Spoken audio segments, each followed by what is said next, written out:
Every year I draft running backs in the double-digit rounds, and every year one of them ends up in my starting lineup. Most people are chasing names in the dead zone. I'm chasing these ambiguous backfields with paths to volume, but these strategies only work if you know who to draft. So today, I'm going to show you the top 5 running backs you should grab outside the top 100 in fantasy football. If you've been ignoring Jaylen Warren in fantasy, you're probably just a casual, and by October, your whole league will wish they drafted him late. He's easily the cleanest flex value in 2025, and no one's seeing it.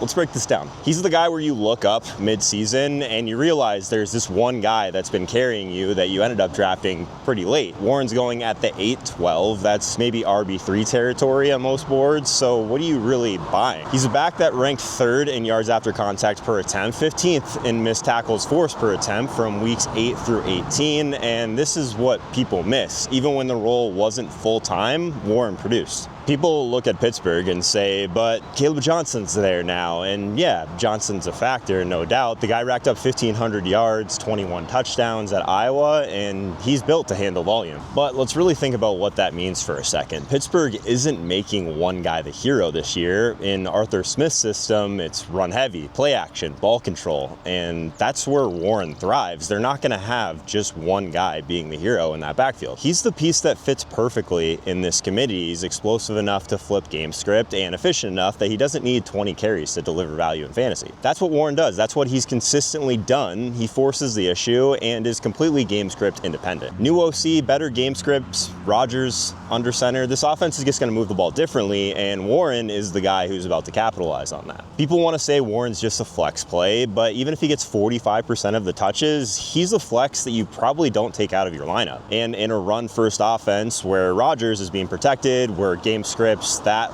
lean kind of ground heavy, that 45% could go a little bit further than you think. This isn't about hoping for some injury to Caleb Johnson. This is about recognizing that Warren is built for efficiency and has real standalone value in fantasy. So what's the move? You're going to grab Warren if he's there after pick 100. You plug him into your running back 3 or your flex spot, and you let the game flow do the work. Because this isn't a flyer. This is the kind of pick that quietly wins leagues with consistent, usable weeks. But you're going to love the next one because this back was deliberately added to split work, not just to sit behind the starter. What if I told you there's a running back your league's ignoring who could lead the league in touchdowns if things break right? Think 2023 Raheem Mostert if you can draft him late. Minnesota didn't just sign Jordan Mason. They traded for him. Here's what's about to happen. Mason's not just filling the depth chart. He's a deliberate part of this Vikings backfield as they kind of shift to a 1A, 1B situation. But here's what makes it so clean. Mason was top 10 in broken tackle rate, top 10 in yards after contact per attempt in limited touches in San Francisco. But this isn't just a theory. He's already proven efficiency on a team that doesn't hand out touches easily. Now in Minnesota, the door is wide open. Aaron Jones is 30, coming off of heavy volume, and as much as we want to believe in durability,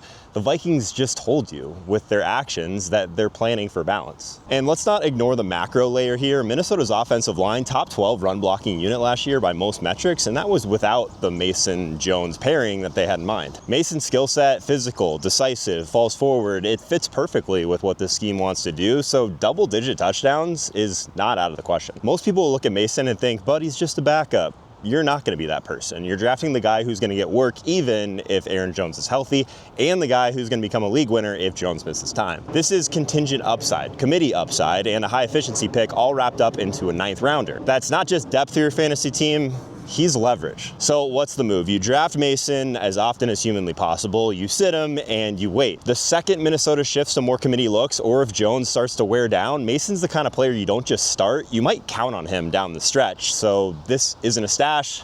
This is a plan. But speaking of plans, if you want my full draft guide for free, rankings, sleepers, busts, cheat sheets, go to fantasyaccelerator.com or just hit the first link in the description. You can get full access for free until week 1, but I'm not promising that that deal will stay up all summer. Anyways, if you're chasing contingent running back value like I am, you just wait until this next guy that I have for you. Probably the cleanest path in the double-digit rounds, and no one's drafting him early enough right now. You'll probably skip over Zach Charbonnet on draft day and hate yourself when he's the reason you lost in week 6. He's drafted like a handcuff, but he is the cleanest late round stash with real upside. Here's why you should take him now and before it's obvious. Here's the reality. Charbonnet played over 40% of Seattle snaps last year with a healthy Kenneth Walker, but he did handle 35% of the backfield touches. Walker's still the starter, but the Seahawks showed last year that they don't want to ride him him solo. They want to split, and Charbonnet is the clear number 2. But here's where it gets interesting. Seattle ranked top 10 in running back target share last year, and you know whose profile that fits perfectly?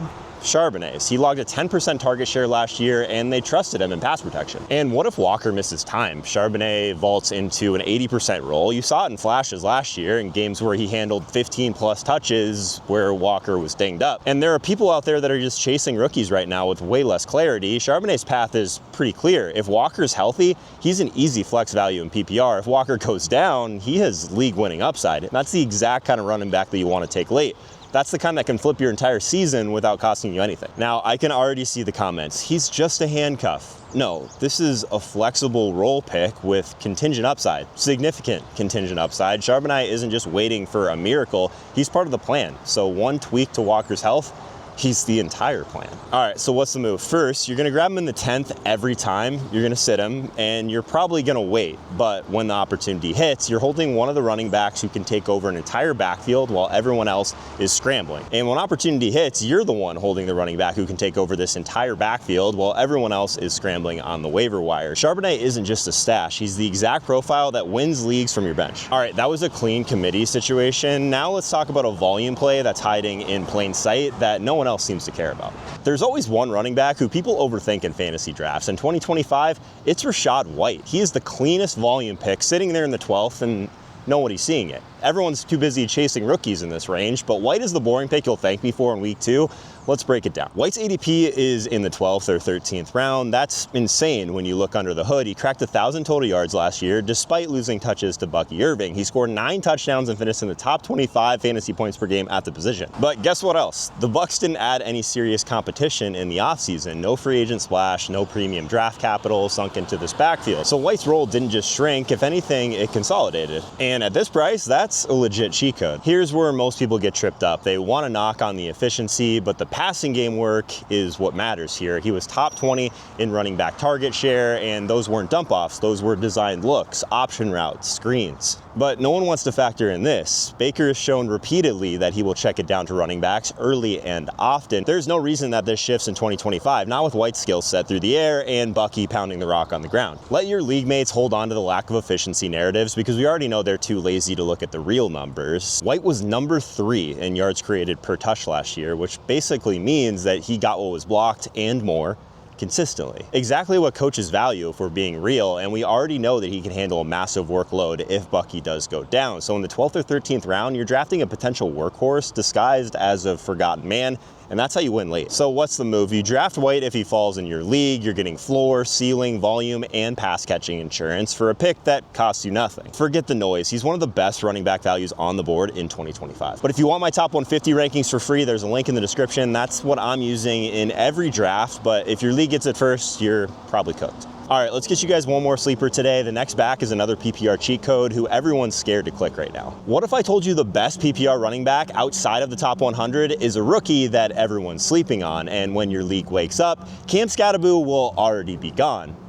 But what are you getting? A guy that the Giants specifically targeted, and a guy whose profile matches what Brian Daboll wants in a complementary back. And maybe more importantly, he's better in pass protection than Tyrone Tracy, has the 3-down skill set to earn touches in any game script. Tracy is a little bit more of like a placeholder. Singletary is kind of an afterthought at this point. Skattebo is the one that they want to work in, especially in passing situations. And here's where it gets real. His entire value comes from what the Giants offense is trying to be. Daboll already increased running back target share last year, but what about this guy? A back who can line up wide, run routes, win in space? There's already been some beat writers who have come out and called him a matchup weapon out of the backfield. So if you're drafting running backs late, that's the kind of hype that you're looking for. Because here's what's probably most likely to happen. Tracy isn't built to handle 250 touches. He's basically a rotational back in this offense. But Skattebo, they're scheming him looks, they're creating opportunities, and in PPR, those targets are kind of the hidden cheat code in this range of drafts. People are drafting running backs in this round that need injuries to be any sort of relevant. Skattebo doesn't. He just needs the Giants to be what they've already shown that they are.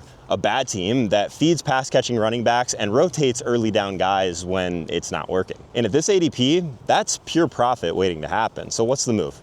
Grab Skattebo late, you hold him, and when Tracy inevitably finds his way to the doghouse, Skattebo's the guy that you want in this backfield. Don't overthink it.